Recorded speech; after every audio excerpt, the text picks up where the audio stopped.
Jared, Mark was just talking about the mentality and the poise that you guys coming in off the bench had, particularly in that first quarter. I was wondering if you could just kind of take me inside of what's going through you as you check into the game, and you're in a bit of a hole early, but just seemed like you guys maintained poise and resilience. Yeah, I mean, we knew coming into this game, especially at home for them, it's going to be loud, it's going to be crazy, but being able to weather a storm, we talk about it a lot. AC and K-Ridge talk about it a lot, and at that timeout, I think they were up like 15-0 or something.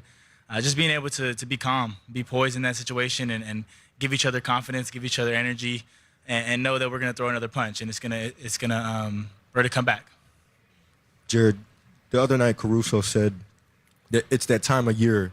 If you're not fearless, then you're probably going to lose and go home. But you've never played this late in the year, and yet all series you've sort of driven with Wemby in the lane. You've taken whatever shot you felt like. Where is this sort of fearlessness coming from?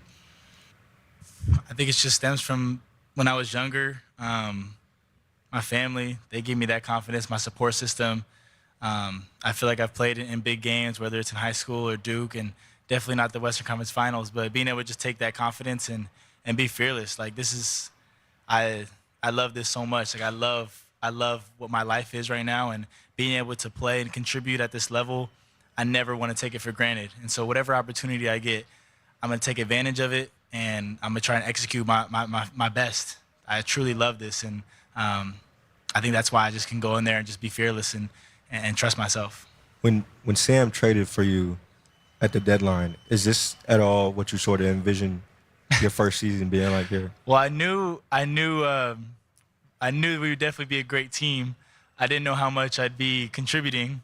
Definitely just trying to. When I first got traded, I think most of it was just trying to learn from the best since they won it already. And so being able to contribute early and learn from them already has been a blessing for me. And so being able to contribute, I don't know if I expected it, but I definitely am ready for it.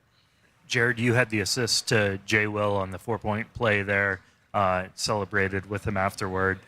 I just wonder, the bench was so big tonight. Both of you guys played a large part. Can you talk me through that play and just kind of that moment with them after it? Yeah, I mean, those are huge momentum shifters, especially getting to quiet down the crowd. And, being able to pass to Jay Will like that. He was hot all night. And so being able to get him the ball and him knock it down and get fouled, it's an awesome momentum shift. And got to celebrate with my brothers for sure. Justin Martinez with the Oklahoma. You mentioned when you were younger. What are your earliest memories of watching playoff basketball as a kid, and just how would you describe the feeling of getting to experience it now firsthand? Yeah, I think the earliest of watching playoff basketball, I want to say 2011. I think I was at 7. I remember walking into my parents' room and seeing, was that Lakers? Was Lakers in there? Probably. I remember walking in there and seeing my brother and my dad watching it, and I'm kind of lost at that age. I was lost, but I remember watching and seeing Kobe, and Kobe's been my favorite player since I started playing basketball. So I always gravitated towards him and his mentality, and so I think that was my earliest memory.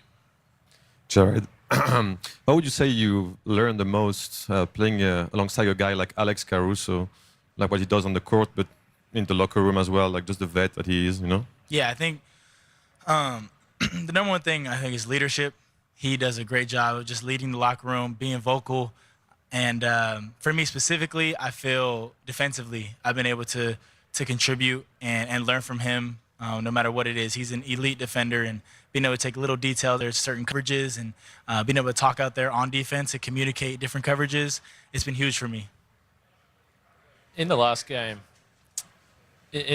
Shea mentioned late in the game, sort of yelling at you to calm down. I'm wondering, when you talk about embracing your emotions, how are you managing that on this stage for the first time? Yeah. I was telling him there was a double coming, but I should know he's taking that shot and he's knocking it down. But being able to just manage his emotions and manage, that we're all trying to win, no matter what it is. It's a team game. We're all trying to win, and doing whatever it takes. And so, if I'm open, I'm going to call for it, and I'm telling him there's a double, but knowing that that's the MVP, and, playing off of him for sure. Jared, you had that drive on Wemby where you gave him a little bump and were able to finish. Gave a little flex there.